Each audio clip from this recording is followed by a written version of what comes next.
ప్రాణాంతకమైన అనారోగ్యంతో పోరాడుతూ ఐసీయూలో ఉన్న సమయంలో కూడా నేను నా 10th క్లాస్ బోర్డ్ ఎగ్జామ్స్ రాస్తాను అని నిర్ణయించుకుంటే వినడానికి అసాధ్యంగా అనిపించవచ్చు.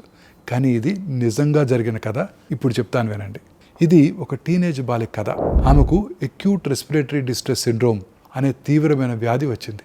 ఈ పరిస్థితుల్లో ఊపిరితిత్తులు శరీరానికి తగినంత ఆక్సిజన్ అందించలేవు. డాక్టర్లు ఆమెకు బతికే అవకాశం 1 నుంచి 2% మాత్రమే అని కూడా అన్నారు. చాలా రోజులుగా ఐసీయూలోనే ఉంది. ఆక్సిజన్ సపోర్టు, ఇంజెక్షన్స్, వెంటిలేటర్ మధ్య ఆమె జీవితం సాగుతోంది. ఊపిరి తీసుకోవడం కూడా కొన్నిసార్లు కష్టంగా ఉండేది. సాధారణంగా ఇలాంటి పరిస్థితుల్లో ఉన్నవారు ఎవరైనా కూర్చోవడం, మాట్లాడటం, ఏకాగ్రత ఉండటం కూడా చాలా కష్టం అనిపిస్తుంది. కానీ ఆమె మాత్రం లొంగలేదు. అంబులెన్స్లోనే పరీక్షా కేంద్రానికి వెళ్ళింది. చికిత్సల మధ్యలో తన పరీక్షలు రాసింది.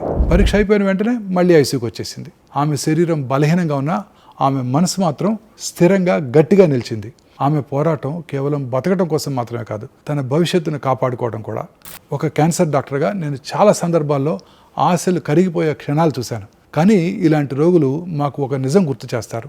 నయం కావడం అంటే కేవలం మందులు, శస్త్రచికిత్సలు మాత్రమే కాదు, బతకాలి అన్న తపన, ముందుకు సాగాలి అనే పట్టుదల, ఏ పరిస్థితుల్లోనూ లొంగకూడదన్న ధైర్యం. కొన్నిసార్లు ఈ మనస్తత్వమే అద్భుతాలను సృష్టిస్తుంది.